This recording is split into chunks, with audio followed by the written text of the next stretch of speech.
Hello, Catweazle here, and welcome to Arkham Horror. The show must go on. This is the introduction and the setup. Hopefully be a bit quicker than normal. I think everybody knows the drill now. What we do is we have various scenarios and we take out various cards and stuff just to help the thematics of the whole thing. And so I've done the monsters, took out the monsters that we don't need, put in the monsters that we do need. Similarly, the gates, took out a few gates that we don't need, put a few in that we do. I'll go through that in a second because there is quite an important change that's been made there. Similarly with the Mythos deck and the gate decks, we've took some cards out for theme, all the sort of Innsmouth and Dunwich and Kingsport related ones, that they're all taken out, just so we can get more of a King in Yellow experience. Just take you through some of the additional bits and pieces that are in the King in Yellow expansion. We have things called the Act cards, because essentially what's going on is a play is going on in Arkham called the King in Yellow, and it basically sends everybody a hat stand if they watch it. Everyone starts going doolally, and the whole idea of this scenario is we've got to stop the whole of Arkham going insane. And the act cards are like a timing mechanism. So there are various, for example on the Overture, we're using the Miskatonic act cards. You get an extra one, and this is the extra one, the Overture.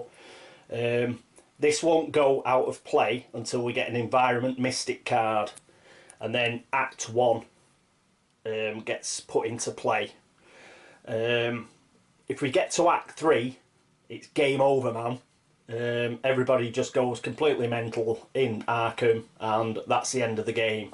So it's just an additional timing mechanic. So we start with the Overture, so put that up there. Other additional bits and pieces that are in the King in Yellow expansion. We have blight cards. These are blight cards. You'll recognise some of the people like Doyle Jeffries. He's a newspaper editor,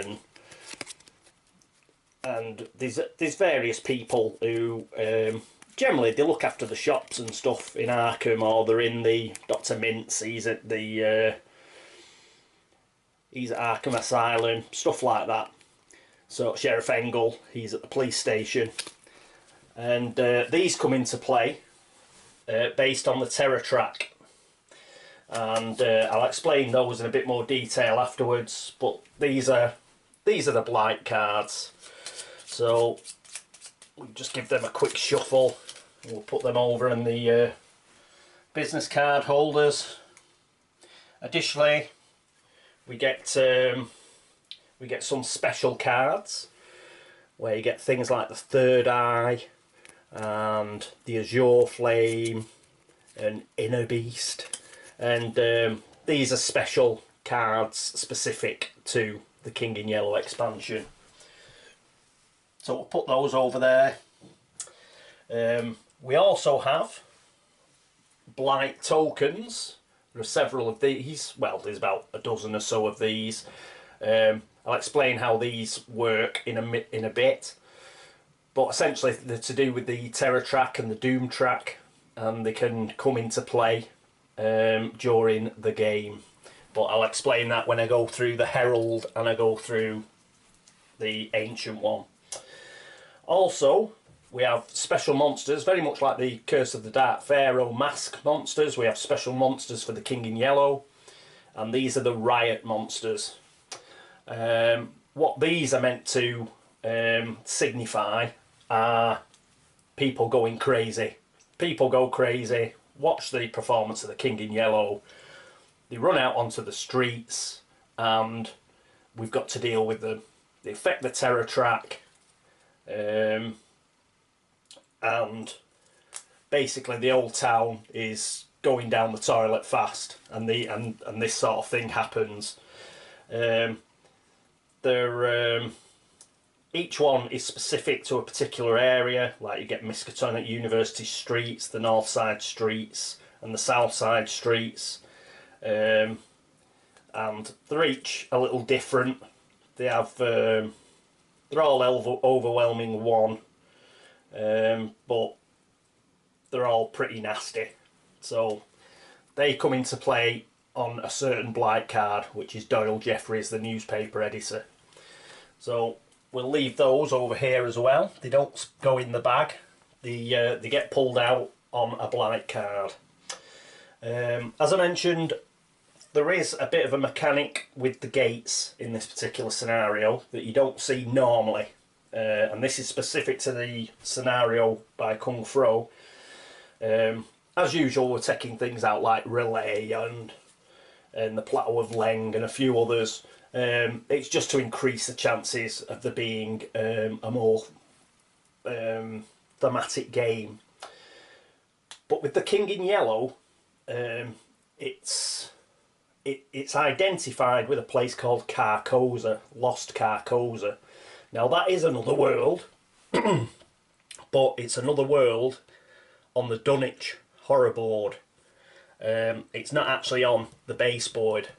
So in order that we don't have to get the Dunwich board out for this particular scenario, what you do is we get rid of Yuggoth, which is the Pluto, funnily enough. So if you want plenty of Pluto, see the New Horizons like fly past. As far as the King in Yellow goes, we're not looking at Pluto because we're changing it to Lost Carcosa, which is heavily identified with the King in Yellow and the Tattered King. So Yuggoth is coming Lost Carcosa for this particular scenario. And what we've done is the gate deck. We took out all the base game yellow and blue cards, gate cards, that have Yuggoth in them. And we've replaced them with Dunwich Horror yellow and blue cards, which have Lost Carcosa in. So essentially we're just changing Yuggoth to Lost Carcosa. Similarly, when I did the monsters, we take out all the Mygos. We're not going to Yuggoth, which is the planet of the Mygos. So we've took those out and they're not in the bag. So that's a bit of the change we've made. So these gates are going back to the box because we're not using them. And we have added, from the Dunwich Horror expansion, the two Lost Carcosa gates. So they're going in. So it wouldn't be a King in Yellow. It wouldn't be a King in Yellow game if we didn't have Lost Carcosa. Funnily enough, the King in Yellow isn't actually much to do with Lovecraft and the Cthulhu mythos. I don't know if anybody's read The King in Yellow, which is like 4 short stories by Robert W. Chambers, but they are free. They're on Project Gutenberg. You can find them and they're well worth reading. Very similar to Lovecraft, and they're about cosmic horror, but it's more madness and very gothic and cosmic. It's they're well worth reading. They certainly give you the creeps. The Yellow Sign is a particularly good one. That's a good one to start with. I thoroughly recommend it. But generally, Lovecraft, he read Chambers' stories and he liked them a lot. And he did mention Hastur and the King in Yellow and Carcosa in a couple of his stories, you know, just sort of as an aside. But it's really August Derleth who hijacked the King in Yellow and really dragged it into the Cthulhu mythos. But he's well worth reading on his own, is Mr. Chambers. So now I've given him a shameless plug, we'll move on. What I'll do is we've shuffled those, shuffled the Lost Carcosa gates in. Let's put the Doom token on top. And we'll put the masked monsters there. Okay, so what other things are special to this scenario? Well, we're using 2 investigators that we have to use. The reason for that is, one is Lola Hayes, who's the actress, and because it's about a play and everything, let's get Lola in. She's an actress. And we get Min Tai Pan, who's a secretary, and she's very specific to the King in Yellow, so we're using her as well. So that means we'll have 2 other investigators to pick. As usual, we took a few out, you know, like Silas Marsh, Hughes Innsmouth and what have you. And I've also taken a few out that we'll be using later on, because we may as well use as many investigators as we can during these playthroughs. So Lola she starts at Arkham Asylum, which, are you surprised? Have you seen the picture? Have you seen her? Go, look at her. She was going through an airport terminal, she'd be getting her bags checked. No error. Right, Arkham Asylum. And Min, she starts at St Mary's Hospital. So we'll just put these to the side for the time being. And I've already picked out their personal stories. So we'll go through our investigators in a while. Just before we pick the other 2, obviously we're using the relationship deck again. So we'll pick those out when we have our 4 investigators, and obviously we'll need to go through whatever our 2 investigators, additional investigators we pick. We'll have to go through the personal stories, so I'll put that over here as well. Right, just before we pick the 2 other investigators we're going to use, the ally deck, we're back to base allies now. King in Yellow doesn't have any specific allies, unlike the Curse of the Dark Pharaoh, so we're just down to the basic 11. I've picked out the epic battle cards for Hasta, and talking of Hasta, let's have a look who we're up against. Here's Hasta, so let's have a quick read of what he's all about. So apologies for the glare, but the weather's turned pretty bad, so I've had to turn the light on. Hasta, the King in Yellow. While Hasta stirs in his slumber, the cost to seal a gate is 8 clue tokens instead of 5. So already he's a real pain in the butt. The start of battle, X is excuse me, X is set to the current terror level. So where it says -X, you know, for minus the number of dice, if we let the terror track get out of control, well, we're in trouble. Worshippers. Hasta's worshippers ride Byakhee mounts that they call on enchanted whistles, so cultists are flying monsters. And that's not all. Their combat rating, which is normally +1, i.e. you get an extra dice, is now -2. I think that's to take into account that they'll essentially be on the back of a Byakhee, so it's just to toughen them up a bit. So that's Hasta. Won't bother with the main attack thing. We'll be pretty much toast if we get that far anyway, so should that time come, then we'll worry about it then. Additionally to Hasta, for the first time in these playthroughs, we will actually be using a herald. And here's a herald, the King in Yellow herald, the Tattered King. When the King in Yellow is the herald, place yellow sign tokens on this sheet. They were like the blight tokens I showed you. Then shuffle the blight deck and place it face down near the board. Well, the blight deck I showed you before, I've given them a quick shuffle and put them in the business card holder. Right, what happens? The yellow sign. The blasphemous play, The King in Yellow, is being performed in Arkham. Every time the terror level increases, the investigators must do one of the following. Either A, place a yellow sign token on the terror track in the space just vacated by the terror marker, or place a yellow sign on the doom track as though it were a doom token. Just to give you an idea of what that's like, say the terror track went up to 1, like that, then we would take one of the yellow sign markers, one of the blight markers, and we would put it on 0 there. And as we continued to go up, we would place either more of these tokens behind it, or additionally it would go on Haster's doom track and count as a doom token.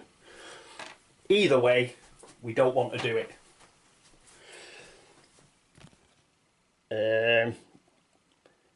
Yellow sign tokens. The effects of the yellow sign tokens vary by where they are placed, and they're described below.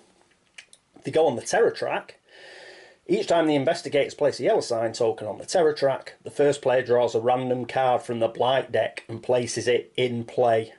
The blight deck's not nice. All sorts can happen, and it's generally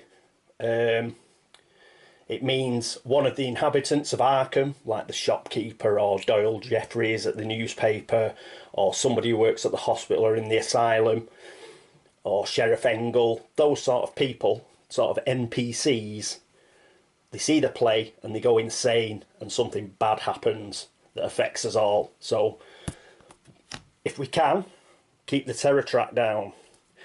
If they go on the doom track, well, they're just like a doom token, which is bad enough. That's just bad. We don't want the ancient one waking up, because they're a real pain.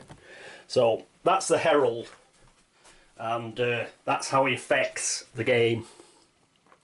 There are 2 ways of playing the king in yellow. There's a touring performance and there's a permanent performance.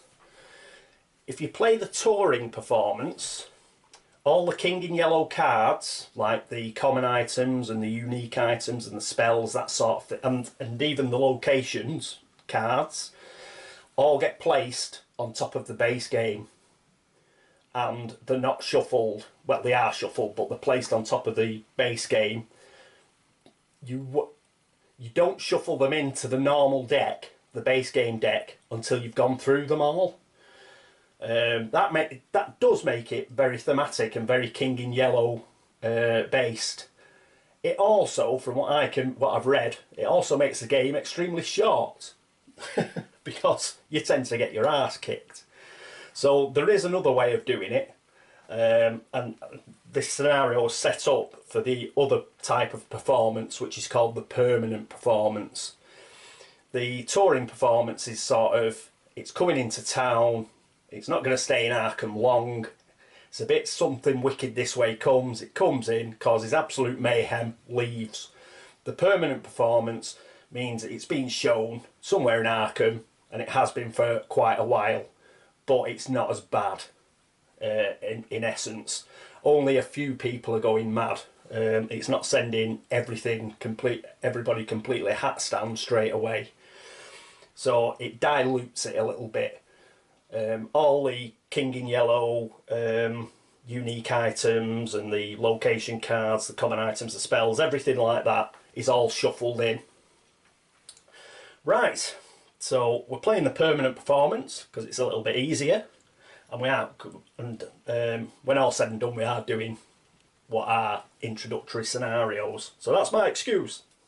Having explained that, let's get down to picking our other 2 investigators. I think what I'll do is we'll just give them a quick shuffle, and then I'll just roll a d20, I think, and keep rolling I'll roll a d20 twice and just count my way through it. That there, this there, few in there, few this way, whatever they are. Right, let's get a d20. Let's give it a quick roll. 20, great. I'll count 20 out.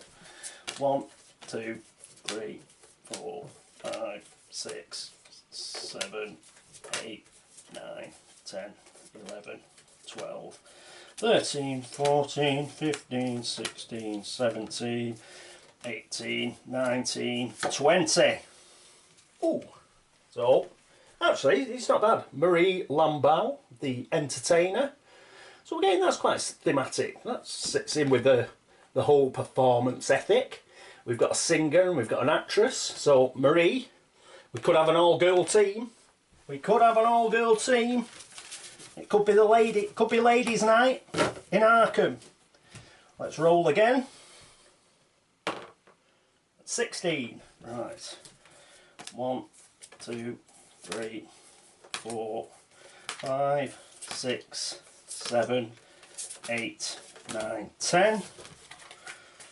And 1, 2, 3, 4, 5, 6. No, we've got Norman. Norman with us, the astronomer.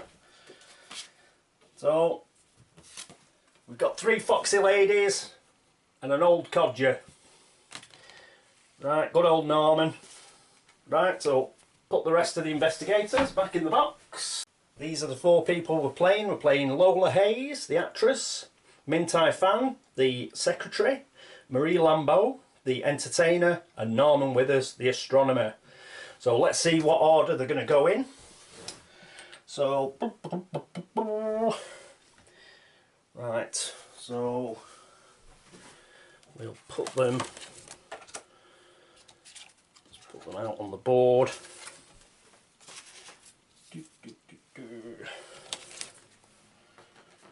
Alright, so 1, 2, 3, 4, oh wrong.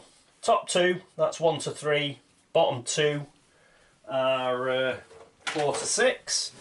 So let's see, 6. So we're in the bottom 2 for first player. 1 to 3, 4 to 6. And Marie is our first player.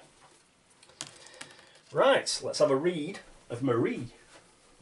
I'll just do the back, and then we'll pick all the items and stuff when I've got them in the player trays. But Marie Lambeau, the entertainer. The story so far. Marie Lambeau always had a voice to die for. People called her the Smoky Velvet. They said she was born to sing jazz, that she had the magic touch, and maybe they were right. Once, Marie heard of a man who could make the dead dance when he played his trumpet. She never could do that. Her voice wasn't magic that way. But when people hear it, and they like her, and that suits her just fine. Marie's grandmare just passed away. Why the old dame moved from New Orleans to Arkham, Marie never knew. Anyway, she never paid much attention to the stories people told about the old woman. She just figured they were jealous. But now, she's sitting in Ma's boarding house holding her grandmother's knife, and she can hear it singing with a voice like smoky velvet. Woo!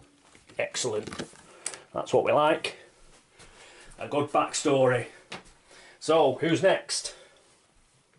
So, 1 to 2, 3 to 4, 5 to 6. 1. Lola Hayes is our second player. Where's that come from? The woods. That's where that's come from. Let's read Lola Hayes. The story so far. Lola walked out the doors of the Arkham Asylum into the bright sunny day. It had been the right move, checking herself into the sanatorium to recuperate after her last show. She still didn't like to think about that play, of course. All the strange chanting and those awful masks. They still appeared sometimes in her nightmares. She glanced down again at the newspaper clipping in her hand. Famous director hangs himself. She had decided to check out of the asylum when she had seen it. And she had realised that there was something more to that play than just her own wild imaginings. Subtly checking once more to make sure her derringer was still safely hidden, Lola strode back out onto the centre stage for what could be her final starring role. Fantastic. Good old Lola. Right. 1 to 3, 4 to 6. And Min. Min's third up. The story so far. Originally from Korea, Min's family came to the United States to seek a fresh start and escape Japanese persecution. They worked hard to get ahead, and Min was able to attend a small community college. Although she was often teased or harassed because of her heritage, Min tried to focus on her studies, reminding herself that her parents had faced much worse in Korea. Eventually she was able to finish her degree and landed a job at a small office in Arkham. Initially, Min was mostly worried that her employer might make improper advances toward her, but Mr. Thomas seemed uninterested in her in that way, so she relaxed and concentrated on her work. Then he loaned her the book. As she started to read The King in Yellow, she found herself repulsed and horrified by its contents. When she expressed these feelings to Mr. Thomas, he just smiled oddly and told her, "Keep reading, it gets better towards the end." Although fearful for a job, she returned the book to him, saying it just wasn't her sort of thing. The next day, she received a call from the hospital. Mr. Thompson was dead. Suicide. And for some reason, she was listed as his emergency contact. So Min now finds herself standing outside St. Mary's Hospital with Mr. Thompson's personal possessions, including that terrible book, wondering what to do. Ma ha ha ha! The King in Yellow, the book. She's got it! Right, Norm. What's Norm got to say? Here we are. Norm Withers, the astronomer. The story so far. The stars hold secrets both great and terrible for those with courage, or curiosity enough to look. While Norman would never claim to be especially courageous, he'd be the first to admit that he has an inability to ignore a mystery. So, when 6 stars vanished from the section of sky he was studying, he couldn't just let it go, not even when his colleagues told him that he was just imagining things and sent him home to sleep it off. It took him years, not to mention the near death of his career, but eventually he found his answers in a book that none of his colleagues would be caught dead reading. An ancient tome. It described the stars and the sequence in which they would vanish, even detailing the date when their disappearance would take place. It was a sign, the book said, of the end of everything. It was a harbinger of a great beast that would tear asunder all that man had wrought. Norman isn't sure what he can do to stop the beast from destroying the world. He knows that he isn't very strong, but if an answer can be found in the stars, then he will stand in the path of destruction until his dying breath. Nice one, Norm. That's a sort of, like, never say die attitude that we require. But you see again, the sign, the yellow sign. Right, let's put in there. Okay, I'll dig out the various personal story cards, set them up on the player trays, and then we'll look about picking out all the items and stuff. So, see you in a second.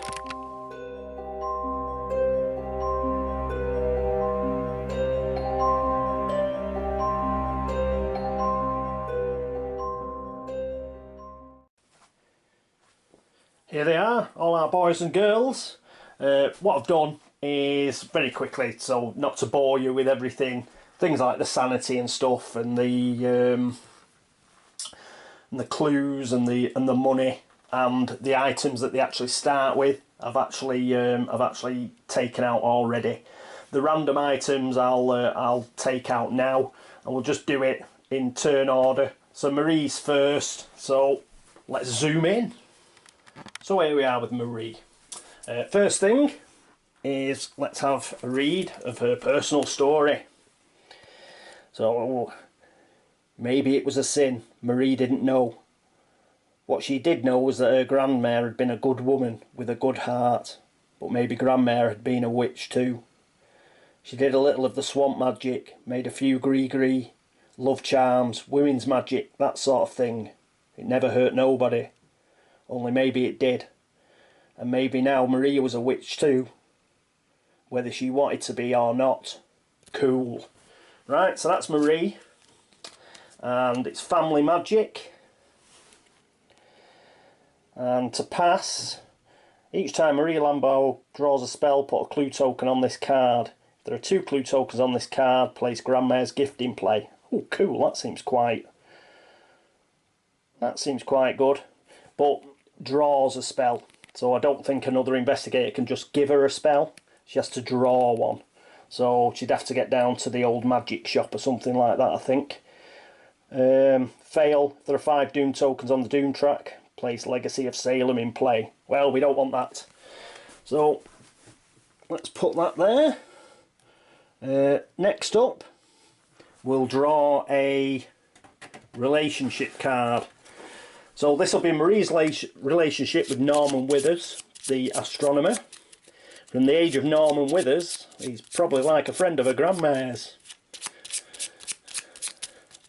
Right, so a relationship with Norman is Hunters.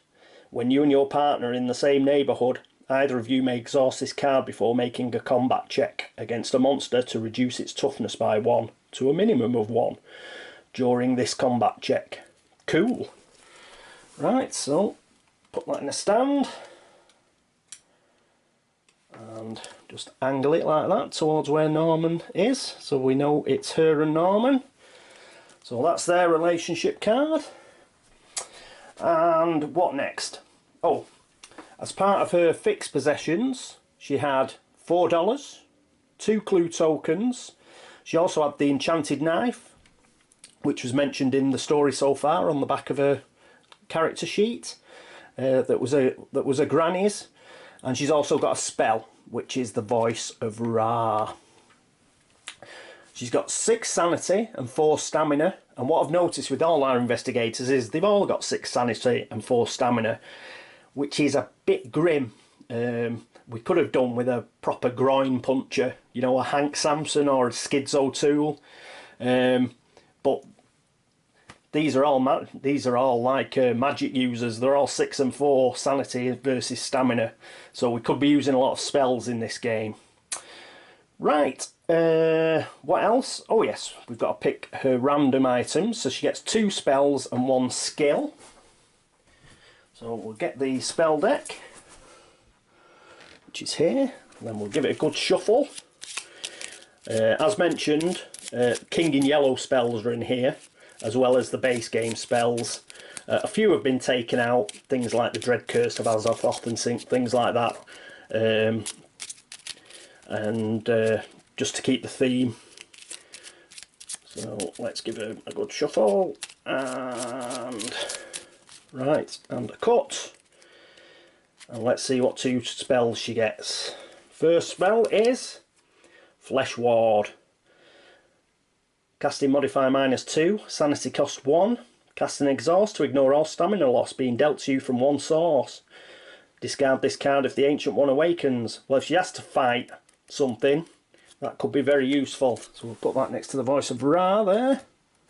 Oh, may as well tell you what the voice of Ra does. Casting modifier -1, sanity cost 1. In the upkeep phase, you may cast an exhaust to gain +1 to all skill checks for the rest of this turn. So that's the voice of Ra. Her second spell is Wither. Good, good, good. We needed a combat spell. Casting modifier +0. She's got 4 law, so we may pop that right to the top. Sanity cost is 0. Any phase, cast an exhaust to gain +3 to combat checks until the end of this combat. Good, good, good. Right, put that up there. So 3 spells, and she'll need 2 more in order to achieve her personal story. So put the spell deck back down. It's now been shuffled, so I don't need to do it again. Skills. Right. There's an additional skill from Miskatonic in here. So there's all the base game skills, and the additional skill from the Miskatonic expansion is Performer. Obviously it's all about play and stuff, so that's why we're doing Performer. Right, cut it, and her skill is Speed +1. When you spend a clue token to add to any speed check, add 1 extra bonus die. Well, the speed's not that great, so that's not a bad one. We're happy with that one. So we'll put it over here on the skill side of the player tray. Excellent. Right, and she don't get any common items or anything like that, so let's have a read of her special abilities. The first one is Witch Blood. At the upkeep, once per game, at the start of your turn, remove 1 Doom token from the Ancient One's Doom track. once per game. But yeah, we can keep that. We can keep that in our back pocket. It may become very important at some stage to remove that Doom token. Her other special ability is Third Eye. Any phase. Marie has a third hand, usable only for casting spells. Well, that's really good. That means she can have either two one-handed weapons or a two-handed weapon, like the Tommy gun or the Sword of Glory or something like that. And she can cast spells at the same time. Well, as long as the one-handed spells, I suppose. Two-handed spells, then she'll have to have. She'll only have one free hand in that case. Right, so I think that's Marie. We've done all our bits. I've put the skill sliders. I've just put them pretty much anywhere really. When we get to the when we get to the upkeep phase, after we've drawn the Mythos card and everything, we'll have a look at where she's going to go and move them round accordingly. Right, next up is Lola Hayes. And here we are with Lola. She's a pretty scary looking piece. Right, very similar to everybody else in the game. She's got 6 sanity, 4 stamina. She's got $6 to start with and 2 clues. She also starts with the Derringer. Again, that was mentioned in her personal story so far on the back of her character sheet. So those are the stuff that she starts with. Let's have a read of her personal story. See what she's got to do. Right. Focus. Lola's footsteps echoed through the abandoned auditorium. Were they all gone? Every cast member, every technician, even all the ushers. Could they truly all be dead or missing? No one even claimed to remember seeing that fateful play. But surely there was at least one person who wouldn't have forgotten. Her biggest fan certainly must remember. Now all she had to do was find this dear friend to the arts. Oh, so she's looking for somebody. So let's see. In order to pass, if Lola has an ally, place the Tread the Boards in play. So she needs to get herself an ally. Fail. If there are 4 or more Doom tokens on the Doom track, place the Show Must Go On in play. Right. This is going to be difficult. Well, I suppose she could go to the graveyard, because we always seem to be bumping into Richard I've Got No Shirt Pickman. So she might have to go up there. But otherwise, it's a bit dodgy. Right. Hopefully it won't be an issue, and we'll get one. We'll get an ally. Next up is, we've already shuffled the relationship deck, so I'll just turn over the top one. This is her relationship to Marie Lambeau. Survivors. Either you or your partner may exhaust this card before making an evade check to gain +1 to the check. Woo! So that helps them with evade checks. Place that in between them, like that. Cool. Right, what other stuff do we want? Random possessions. We need 1 common item. So let's get the common item deck. Give it a shuffle. Since it's the give it the initial shuffle for the game. Of course, it's a huge deck. My shuffling's crap. Bear with me, kids. I'll try not to drop any. Alright. Some at the back there, some at the back, some in the middle. Right. Give them a cut. Right. Her common item is a rifle. She's got Tommy's Becky. Woo! +5 to combat checks. It's 2-handed. So we'll take the Derringer. We'll just put that sideways. And the crazy woman, the crazy looking woman, is wandering around with a rifle. There we go. So that's a good draw. Well done, Lola. Looks like you may be pressed into service as our groin puncher. She gets 1 unique item. Give these a shuffle and try not to drop them.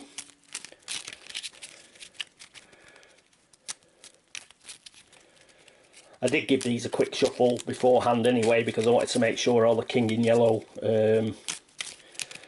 cards got shuffled in. But for the purposes of filming, giving it another shuffle as well so you can all see. Right, cut.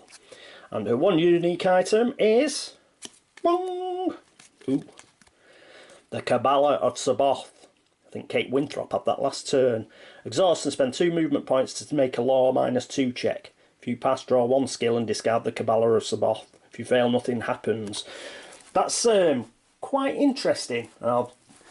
We'll find out why in a second. But there you go, Cabala of Saboth. And she gets a spell as well. Well, we've already shuffled the spell deck, so we don't have to do it again. You don't have to put up with me shuffling again. She gets Bind Monster. Casting modifier +4. Oh, that's pretty good. Sanity cost is 2 though. Any phase. Cast and discard this spell to pass 1 combat check. You must roll successes equal to the monster's toughness to cast this spell. This spell doesn't work on ancient ones. So if we're getting a really bad way with a nasty monster, that could be quite good. So we'll stick that up there. Could well be useful. And she gets a skill, I think. Yeah, 1 skill. We shuffled the skill deck, yes, because we got a speed +1, didn't we, for Marie? So, ooh, +1 sneak. Bah, that's rubbish. But it'll be alright, and you'll see in a minute. I'll just leave it there. Right. The special abilities of Lola is Improv. Upkeep. Once per turn, Lola may discard one of her skill cards to draw a new skill from either the top or the bottom of the skill deck.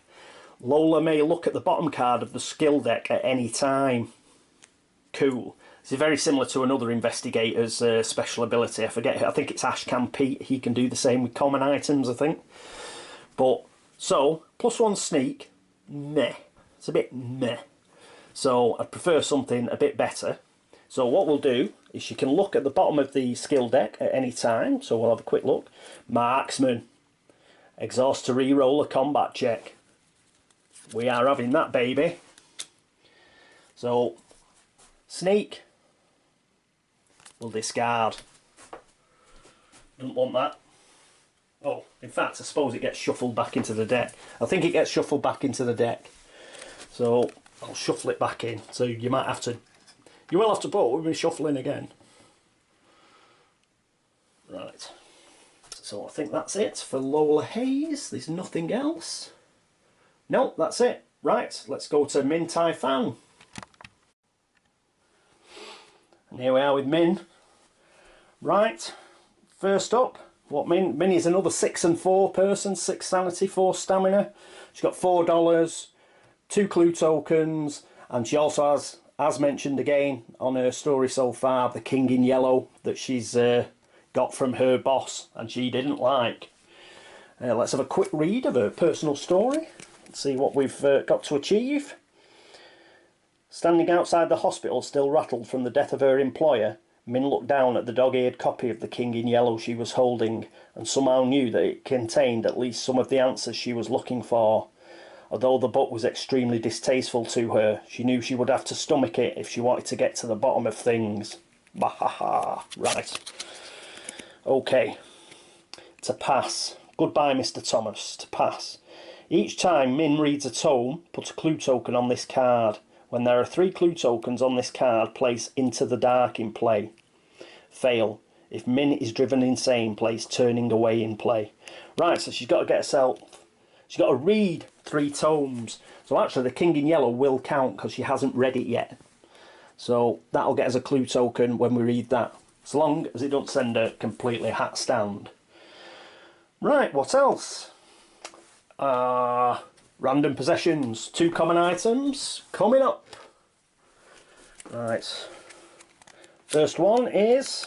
Perhaps if we had the deck the right way around. Oh, she gets a Derringer as well. The ladies like the little Derringers. So there we go. It's always nice to get a weapon. And next up is a 38 revolver. Woo! I mean, pretty dangerous, these ladies in Arkham. pretty dangerous. Right, so 2 weapons. Good stuff. She also gets 1 unique item. So let's see what we get. It's the good old holy water that we seem to get all the time. Right, we'll put that up there. Could have done with an elder sign, especially as Haster. We need 8 bloody clue tokens to seal a gate. And she also gets a spell. Right. Enchant weapon. Oh, that could be useful because she hasn't got a magical weapon. Well, she has. She's got the holy water, but that's a discard as soon as you use it. So she can like enchant a derringer or a revolver with this. Casting modifier 0. Sanity costs 1. Magical spell. Any phase. Cast an exhaust to make 1 physical weapon a magical weapon until the end of this combat. Cool. Actually, keep the unique items together and keep the spells on this side. And the next thing is a skill. Right. Oh, it was just reading Lola again. It is discard. So that sneak that she had does get discarded. So I think it has to go to the bottom of the deck because she's allowed to look at the bottom of the deck. I think so. Right. That's what happens with Ashcan Pete, I think, anyway. Right, anyway. Fight. +1. So that's pretty good. She's got a couple of nice weapons. She's got enchant weapon and she's got +1 fight as well. So that's pretty good. She's turning into a bit of a groin puncher as well. In fact, we may not be so badly off as I first thought. Right, is there anything else? No, not on the items. So let's have a look at her special abilities.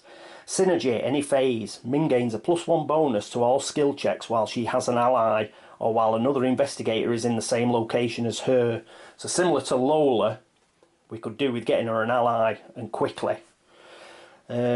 She's also a team player. Min may choose 1 other investigator in her location. He or she gains +1 bonus to all skill checks made until the end of the turn. So perhaps if we can get her to go around with somebody else, like Norman, who don't look like he'll make it to the end of the street, then everybody will get like bonuses. So that could be pretty cool. Oh, tell you what I forgot to do. Relationship card. So this is her relationship to Lola. Mystic Knights. Sounds pretty cool. Anytime either you or your partner passes a spell check with 2 or more successes, the casting investigator may exhaust this card. If they do so, you and your partner each gain 1 sanity. Cool, because like we are pretty top heavy on the magic, it's looking like. So let's angle that between them both so we know who it relates to. Right, and I think that's it for Min. Next up is Norman Withers. Hi Norm! There we go, bit of cheers. Right, again, 6 sanity, 4 stamina. He's got $3, 3 clue tokens, 1 spell, which is Find Gate, a very useful spell.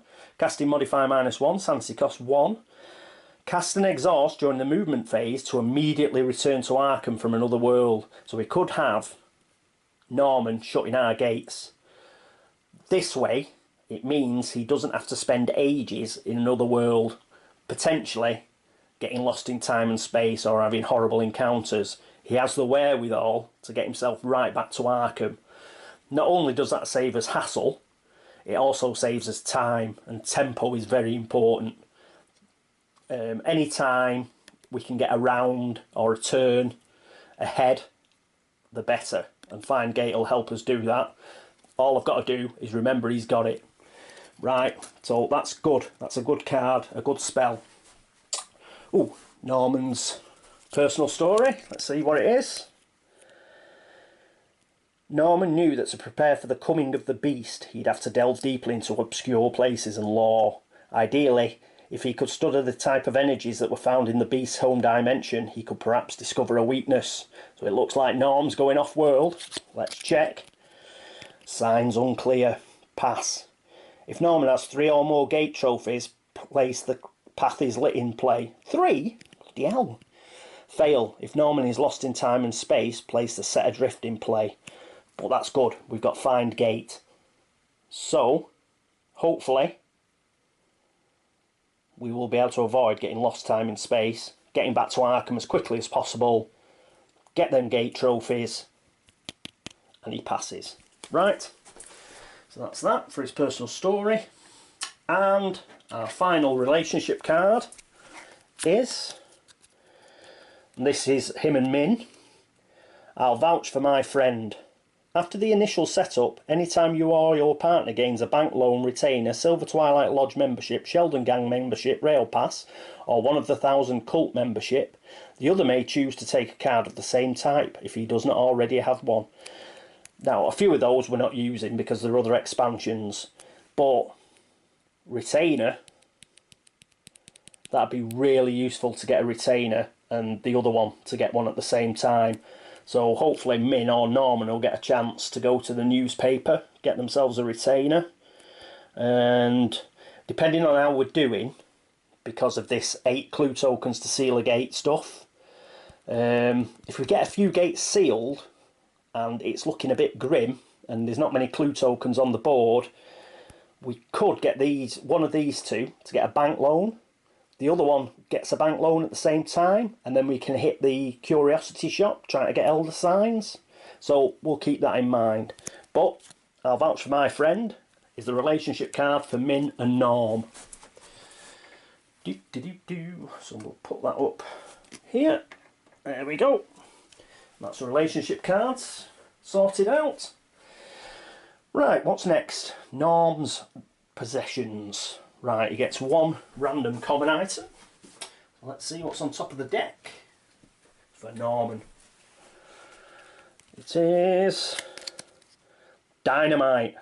It's good because, you know, you get 8 to combat checks, but because it's a discard after use, so you can only use it once. But it's a sort of thing, you know, you can keep, well, I was going to say keep in your back pocket, but perhaps not. Sort of thing you can keep like safely in some sort of like bomb-proof container, kids. Don't be running around with this. You can just keep just in case like he bumps into something really nasty. So we may as well put it down there. Okay, right. That's it for common items. So I can put it back in the dispenser. Does he get a unique item? He does indeed. Gets 1 unique item. So let's see what he gets. The Book of Daizan, a tome.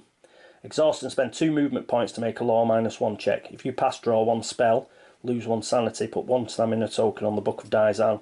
Oh yeah, you get sort of 2 goes to get 2 spells.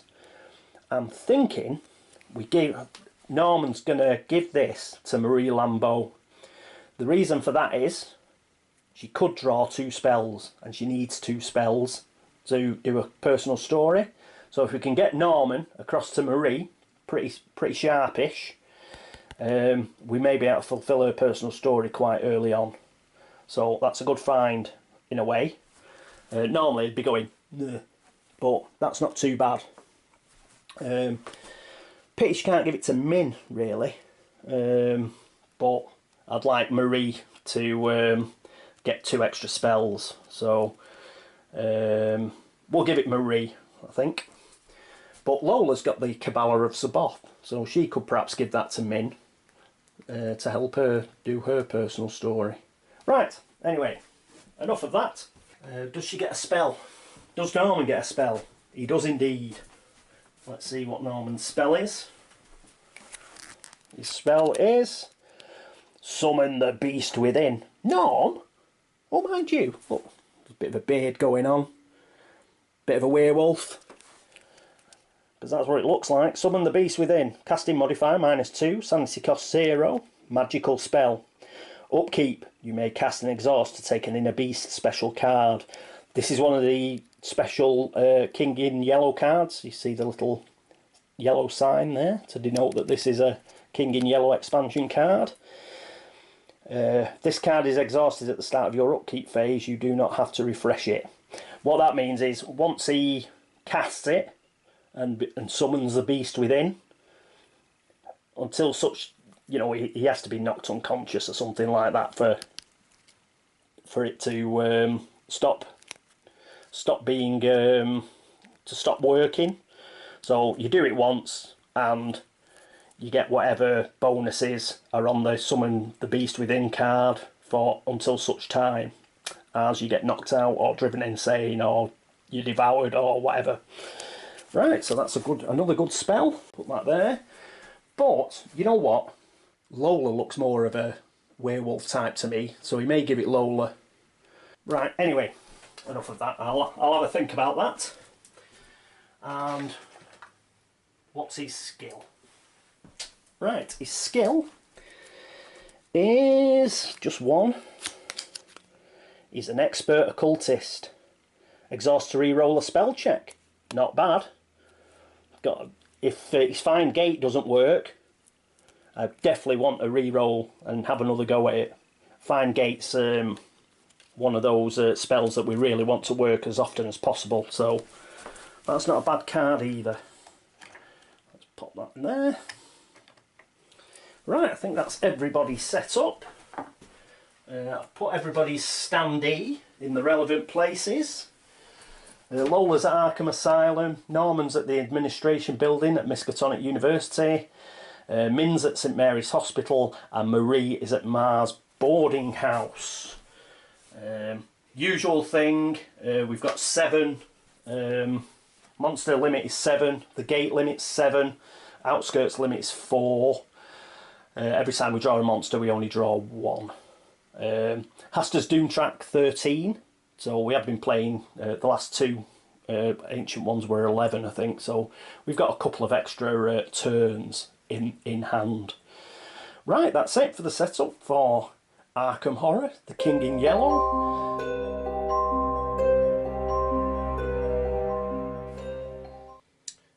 Okay, welcome back to the main board. There's only one thing left, and that's to kick this zaniness into play by kicking off with our first Laugh and Chuckle card. So let's have a look. It's an Environment Urban. I don't think that affects the Overture. I think that's Environment Mystic. I'll just check in a sec. But first of all, Gate at the Woods. So just put that there. Put this back. Quick check of the Overture card. Yeah, it's Environment Mystic, so phew, that'd have been a good start, wouldn't it? But the Overture's still in play. So Gate token.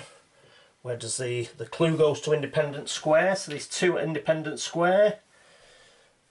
Wonder where you're going, Lola. First go. Right. We need a gate. Doom token. Asta's Doom Track is at 1. We have a gate at the woods. If we have a gate, we need some sort of evil denizen guarding it. So let's see what we get. We start with a Formless Spawn. These are horrendous. They're physically immune. It's a good job we've got a load of spellcasters.